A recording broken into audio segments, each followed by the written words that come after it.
बीचू सहसिद से नहीं दिसो ताहारा सोड़ित वाणी क्रम को निकलते देदानी। यहाँ तक यहाँ से हम पढ़ेंगे। हमने बताया था नरक कितने होते हैं, कौन कौन से देखते हैं? बिना देखे कौन बताएगा? हाँ बोलिए, फास्ट बोलिए। अंजना, अरिष्टा, हाँ आगे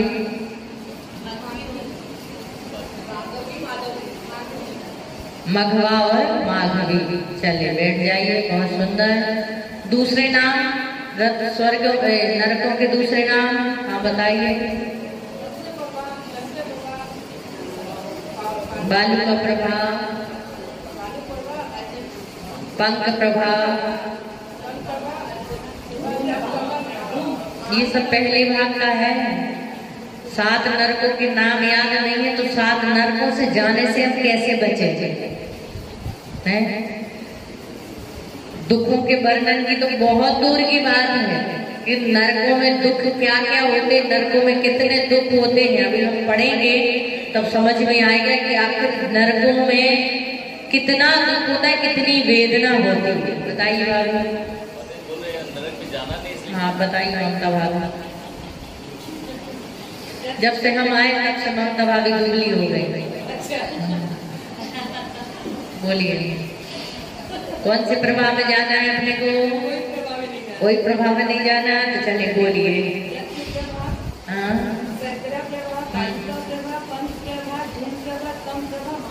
महातम प्रभा, एकदम सही जवाब दिया है। और कोई आप लोगों में से? रत्न प्रभा किसको भेजोगे फिर आप लोग? जब रत्न प्रभा का नाम ही पता नहीं होगा तो कहीं ना कहीं किसी न किसी को भेज ही दोगे। रत्न प्रभा में भेजा गया था जैसे। तो ये 7 नरक होते, याद कर लीजिए। आप सभी लोग बोलेंगे रत्न प्रभा, शर्करा प्रभा, बालुका प्रभा, पंख प्रभा, धूम प्रभा, महातम प्रभा, तम प्रभा, महातम प्रभा। कितने नरक हैं? बोलिए आप लोग, जोर जोर से बोलिए।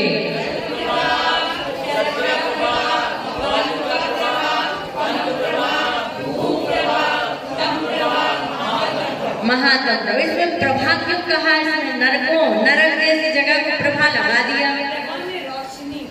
प्रभा में रोशनी, प्रभा का मतलब रोशनी होती है। तो वहां पे नरकों में रोशनी कैसी? हाँ समझ में आई बात? कि पहला जो नरक है रत्न प्रभा, वहां पर प्रकाश होगा। तो जैसे रत्न होता है ना, रत्न में जितना उजेला होता है दिखता है, व्हाइट व्हाइट दिखता है ना, जैसे इतना उजेला नहीं दिखेगा।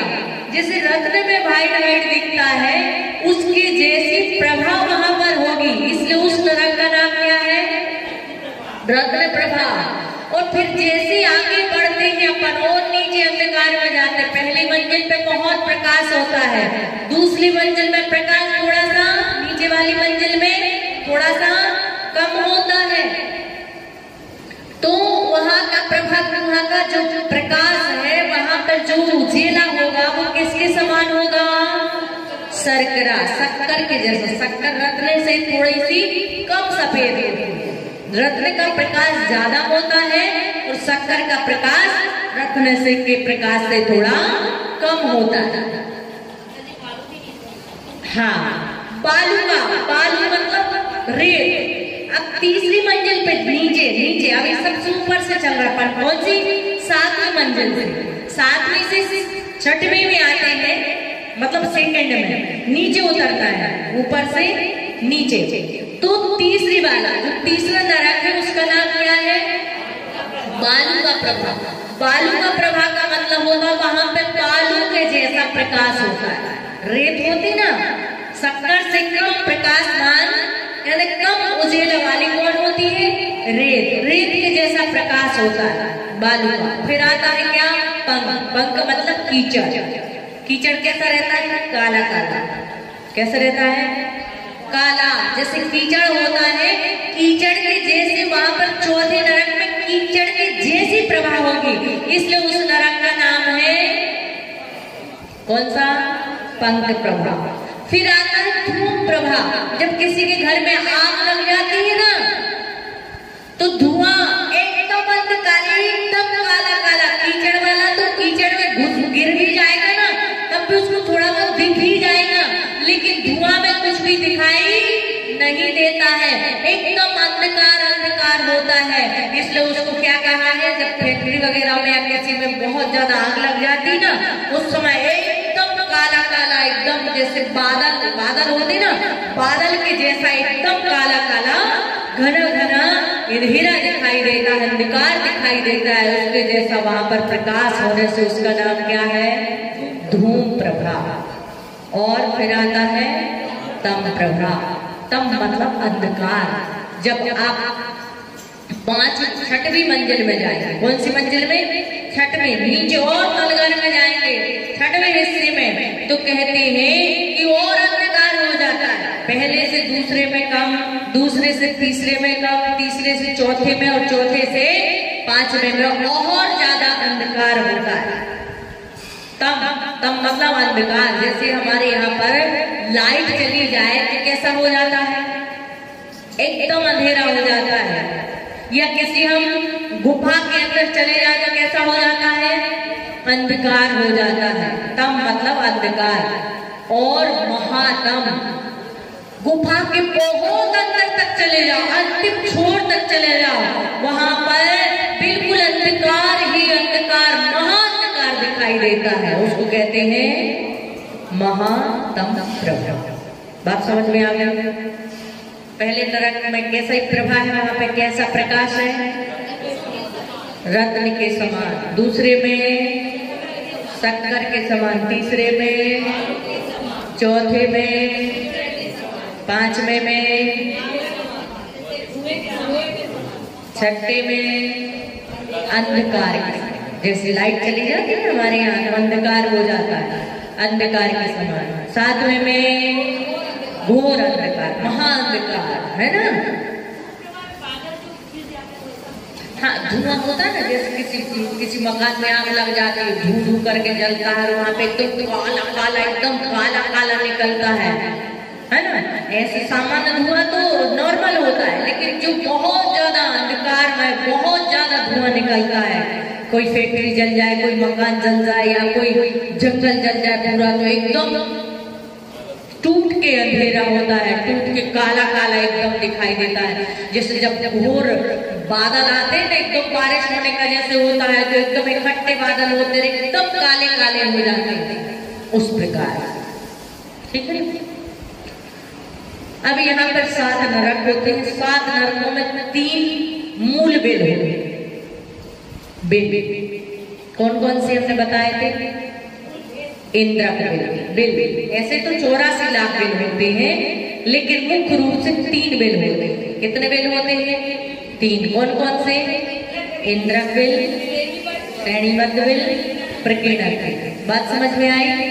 इंद्रक जो बीचों बीच होता है, जैसे सूरज में चंद्रमा होता है ना, चंद्रमा कैसे होता है? सब तारों के बीचों बीच होता है, तो वो कौन सा बेल है? इंद्रक बेल। फिर होता है श्रेणीबद्ध। श्रेणी मतलब क्रम से होते हैं, एक के बाद। जैसे आपका मकान बनता है ना, तो ये एक कमरा, दूसरा कमरा, तीसरा कमरा, चौथा कमरा, ऐसे लाइन से होते ना, है ना? और प्रकीर्णक का मतलब यत्र तत्र बिखरे हुए, जहां तहां। जैसे तारे होते ना, चंद्रमा होता है, और चंद्रमा के आसपास चारों तरफ, सब तरफ बिखरे हुए जहां तहां तारे होते, ऐसे ही उनके बेल होते हैं। किनके बेल होते हैं? किनके होते हैं? नारियों के। उन बिलों में रहते हैं। बिल देखे आप लोगों ने? किस किस ने देखे बिल? सबने देखे। नरक में जाके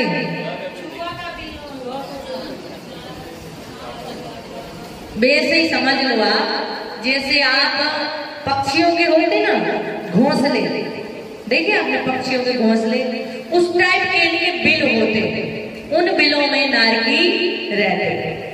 बात समझ में आ रही है? ये हमने कई बार देखे हैं, कई बार हमने नरक के दुखों को भोगा है। अभी हमें लग रहा है मनुष्य पर्याय में, लेकिन नरकों में भी एक बार नहीं कई कई बार हम नरकों में गए हैं और वहां के दुखों को हमने भोगा है। वहां पर पटल होते हैं 13 पटल। नरकों में कितने पटल होते हैं? 13 पटल होते हैं। पहले नरक में 49 पटल होते हैं। कितने पटल होते हैं? पहले नरक में 13 पटल होते हैं। पहले नरक में 13 पटल, टोटल 49 पटल होते हैं। पहले नरक में 13 पटल, दूसरे में 9, 2 कम करते जाओ। पहले में 13, दूसरे में 9, तीसरे में 11, तीसरे में 9, पहले में 13, दूसरे में 11, तीसरे में 9, चौथे में 7, पांचवें में 5, छठे में 3 और सातवें में 1। समझ में आ गई? पहले में बोलो ना 13, दूसरे में 11, तीसरे में, चौथे में, पांचवें में, छठे में और सातवें में 1। ठीक है ना?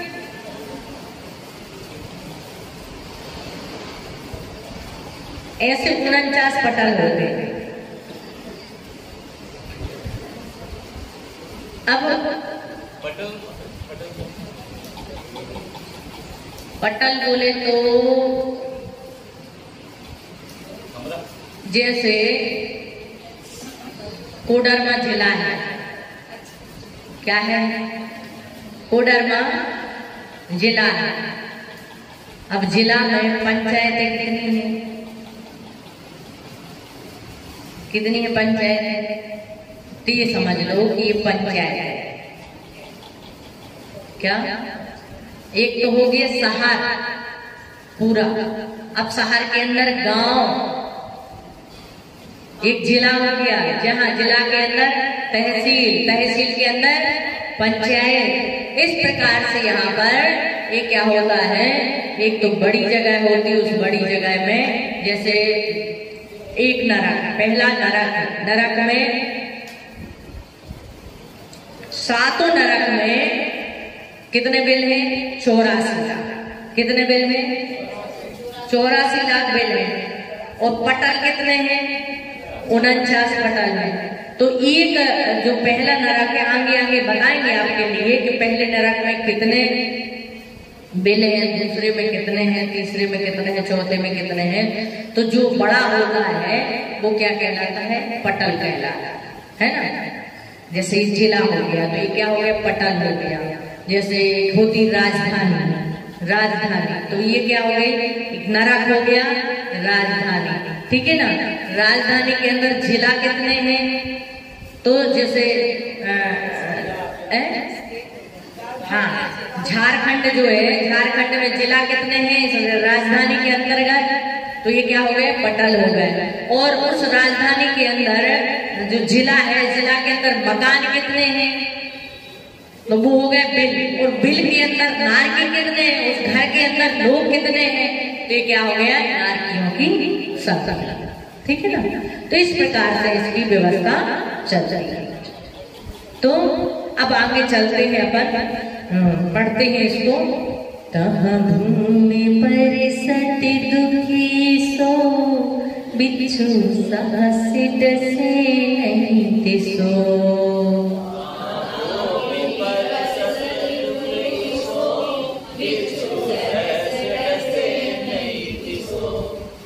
तहाँ रात सोड़ित बाहुनी, क्रम कुल गलित दे राहनी।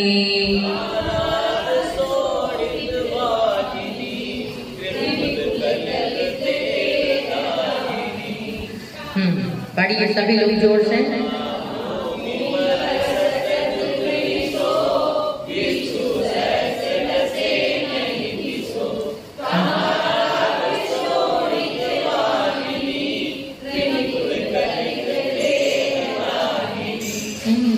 पंडित दौलत राम जी कह रहे हैं, तहाँ भूमि पर सत दुखी सो, जब यह जीव अति संकलेश भाव से मरण करके त्रियंच पर्याय में संकलेश परिणामों से मरण करता है तो कहाँ जाता है? घोर शुभ्र नरक रूप के समुद्र में जा गिरता है।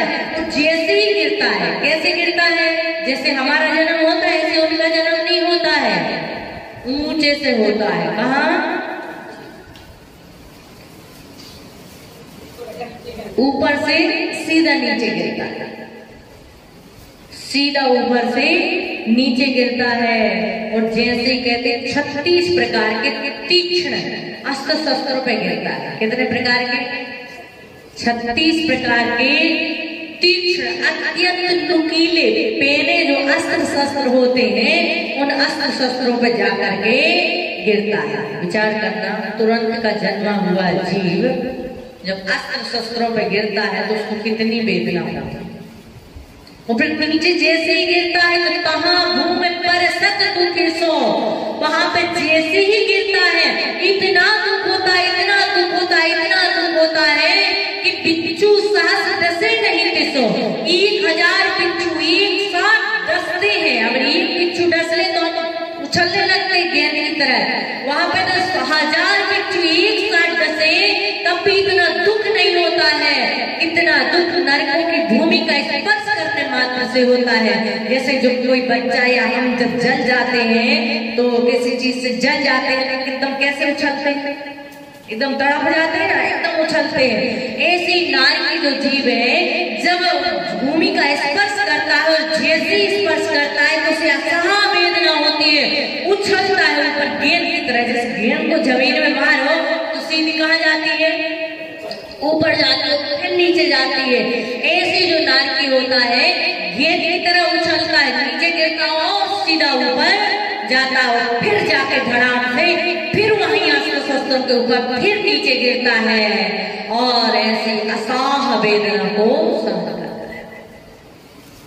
तहाँ भूमि स्पर्श, स्पर्श मतलब स्पर्श, उसका छूते उस पे टच होते ही वहां की भूमि को स्पर्श करते ही इतना दुख होता है जैसे 1000 बिच्छू एक साथ उसे क्या कर रहे हैं?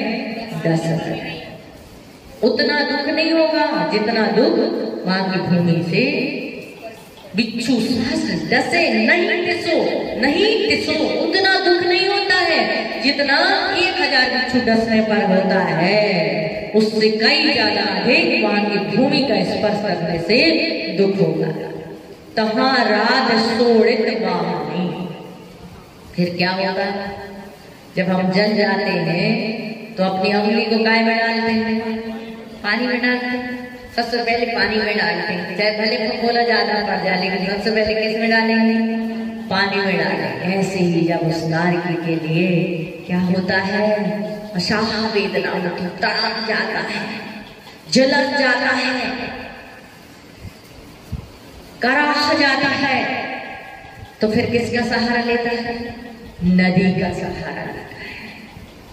वहां पे नदी बहती है।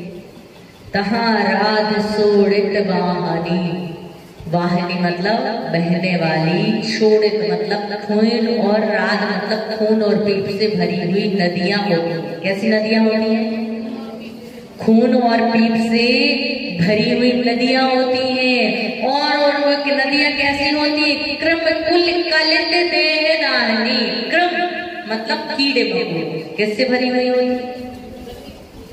कीड़े और मकोड़ों। जैसे ही नारी जीव वेदना से तड़प करके उस खून पीप की नदी में जाकर के डुबकी लगाता है तो और उससे कई गुनी असाह वेदना को और प्राप्त होता है। देह दाह, देह मतलब शरीर को, दाह मतलब कष्ट देने वाली, दाह उत्पन्न करने वाली, पीड़ा को उत्पन्न करने वाली होती है। जैसे हम जल जाएं, उस जले हुए में क्या डाल दें? खारा पानी, कैसा पानी डाल रहे? खारा पानी। क्या होगा? ये गर्म पानी, तो जलन कम होगी तो और बढ़ेगी। पहले ही जलन थी लेकिन और भी जलन बढ़ जाएगी। तो इस प्रकार से जो नारकी जीव होते हैं इस प्रकार के दुखों को प्राप्त होते हैं। सबसे पहला दुख कौन सा है? भूमि स्पर्श का। सबसे पहला दुख कौन सा है? भूमि स्पर्श का। दूसरा दुख कौन सा है? वैतरणी। इस नदी का नाम क्या है? वैतरणी। नदी का नाम क्या है? वैतरणी नदी। नदी कहाँ से आई? नदी का जल कितने इंद्रिय होता है? कितने इंद्रिय होती है नदी का जल? जल कितने इंद्रिय होता है? एक इंद्रिय। लेकिन नरकों में जो नदी है उसमें उसका जो जल है वो कितने इंद्रिय है?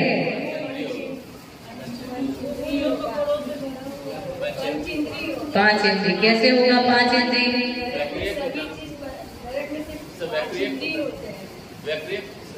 हाँ, वहां पे क्या होती है?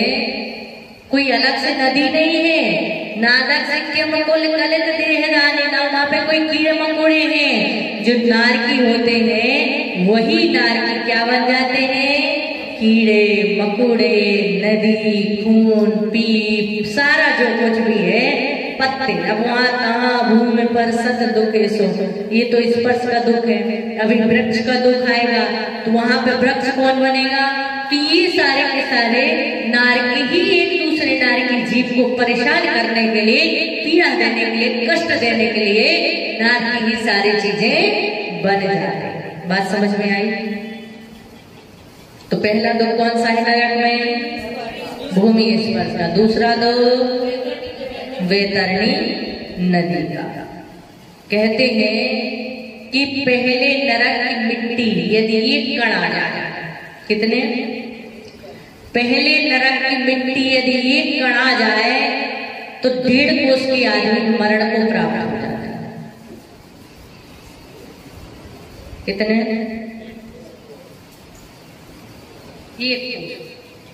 1 कोस तक के जीव मर जाता है। कितना?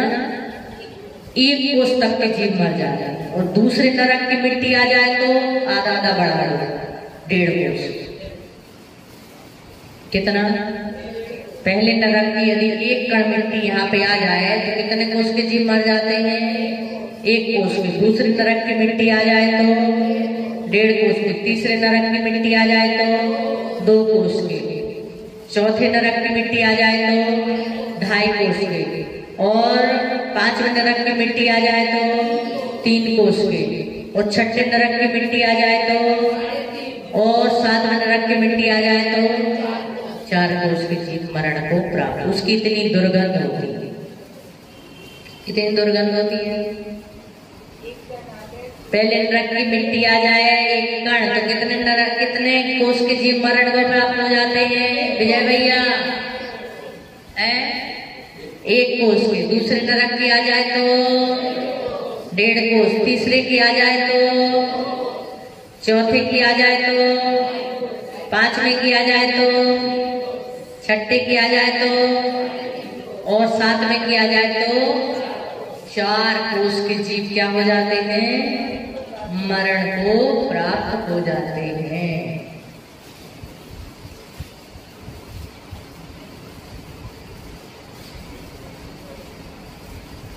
बात समझ में आ गई? पहले नरक जो है वहां की जो नदी, उस नदी का नाम क्या है? वैतरणी नदी। सभी ने लिख लिया है क्या?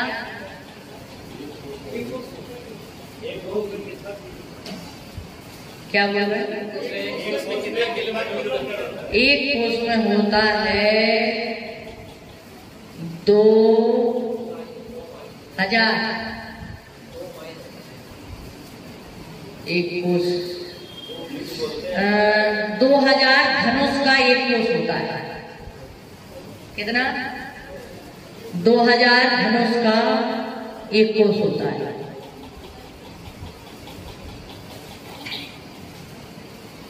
आगे चलते हैं हम। नरक में और भी कौन से दुख है उस बात को बताते हुए कहते हैं, सिमर तरुदल जुते असि पत्र असि ज्यों देह विदारे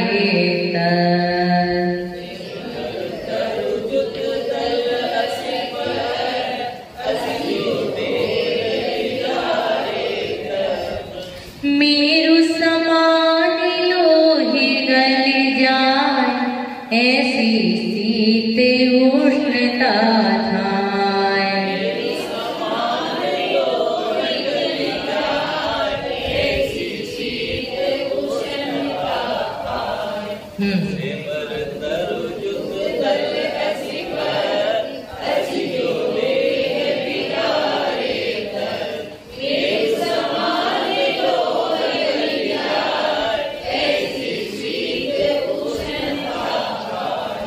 सिमर तरुदल जुत असि पत्र।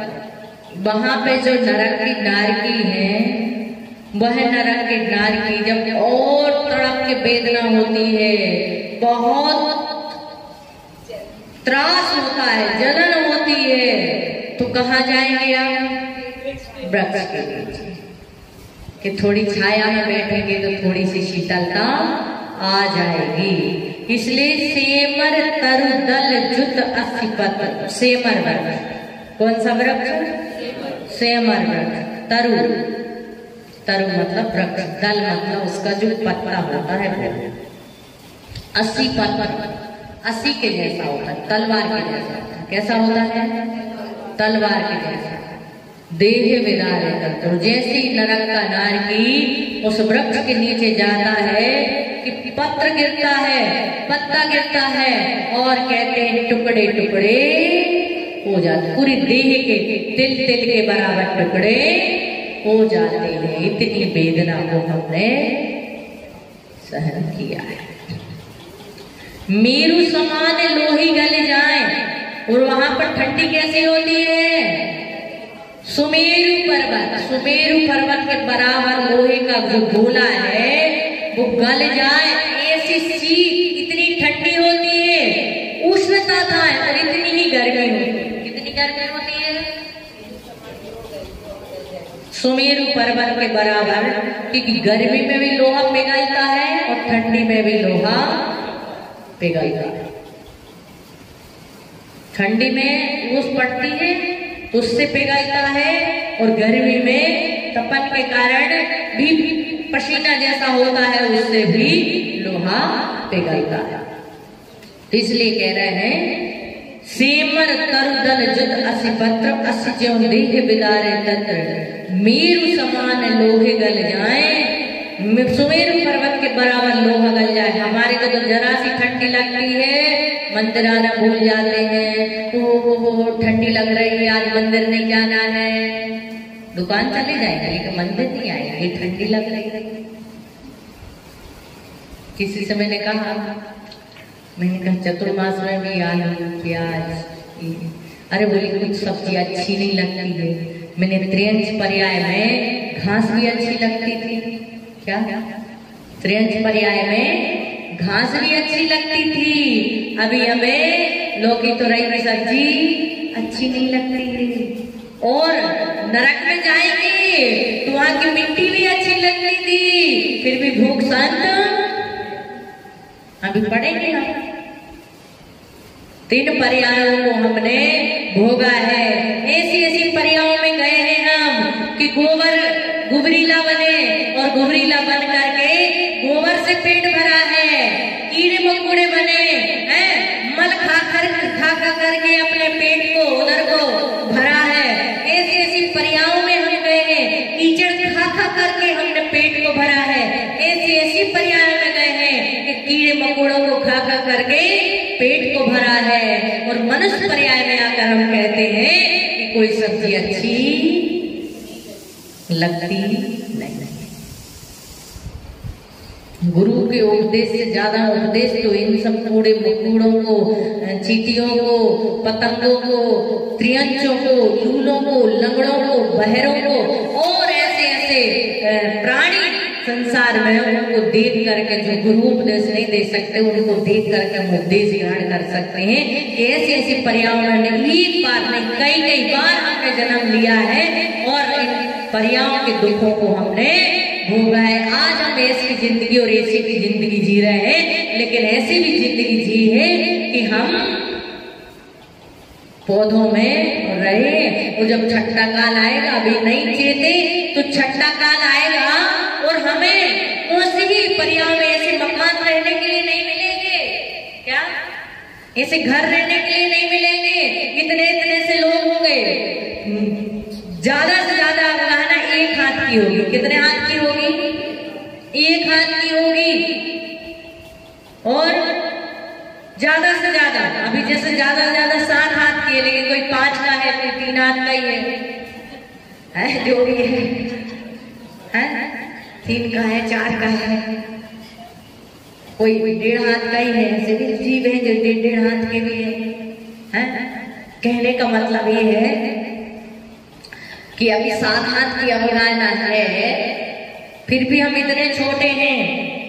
जब 1 हाथ की अवगाहना होगी तो कितने कितने से होंगे?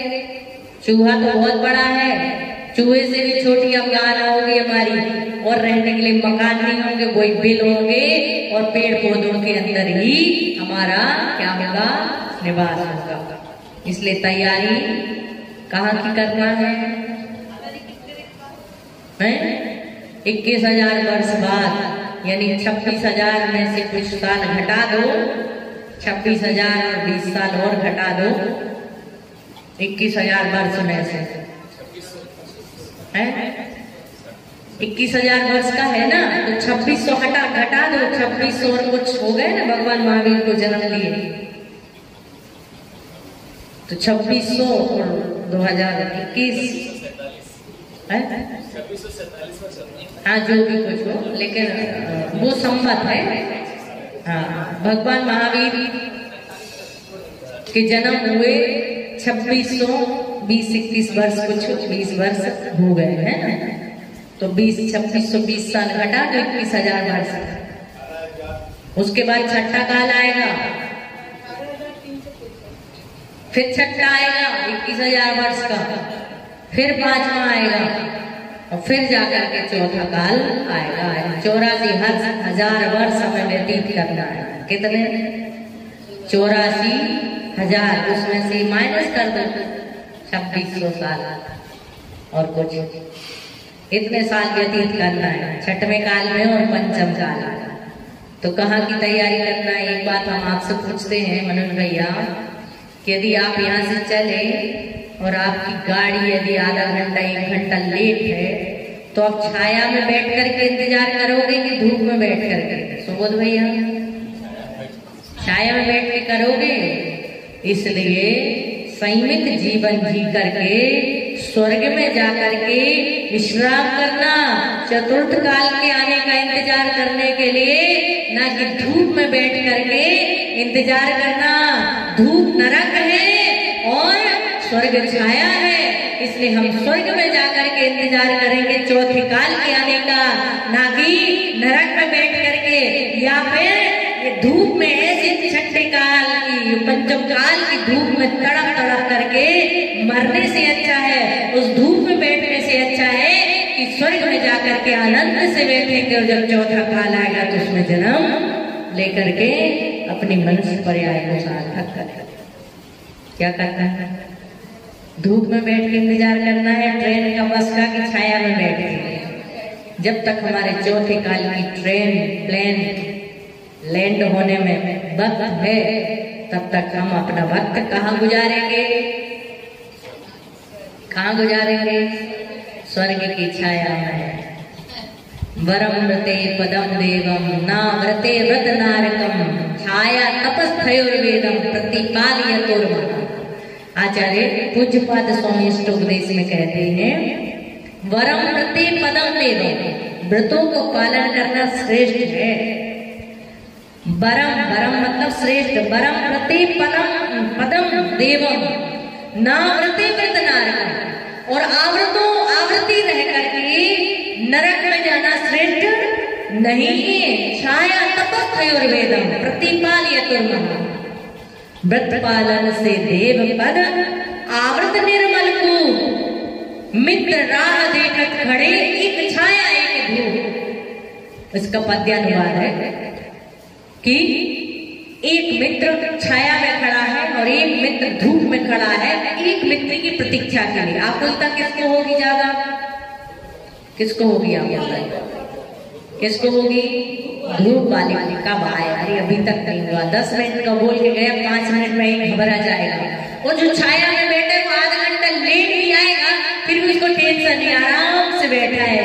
ऐसे हम स्वर्ग में बैठ करके 84,000 वर्ष क्या सागरों की आयु पर्यंत भी इंतजार कर ले तो भी हमें कोई दिक्कत नहीं है, क्योंकि हम सुख का जीवन, आनंद का जीवन जी रहे हैं। और यहाँ पर नरक के दो, त्रियंच के दो और मनुष्य पर्याय के जो त्रियंच जैसे दुख जो है, उन दुखों से बच करके हम वहां स्वर्ग में बैठ करके छाया में चतुर्थकाल का इंतजार करेंगे। बात समझ में आ गई? आ गई समझ में? तो आलू छोड़ना ज्यादा अच्छा है कि घास खाना ज्यादा अच्छा है? कोई नहीं बोलेगा, बोले जब जाएंगे तब देखेंगे, तब की तब से देखेंगे, है ना? तब की तब देखते जाएंगे। सही बात है, कितना अच्छा विचार है। ऐश करने के लिए तब की तब देखते जाएंगे। समय आपका हो गया है, इसलिए अपनी बात को यहीं पर आप पूछिए।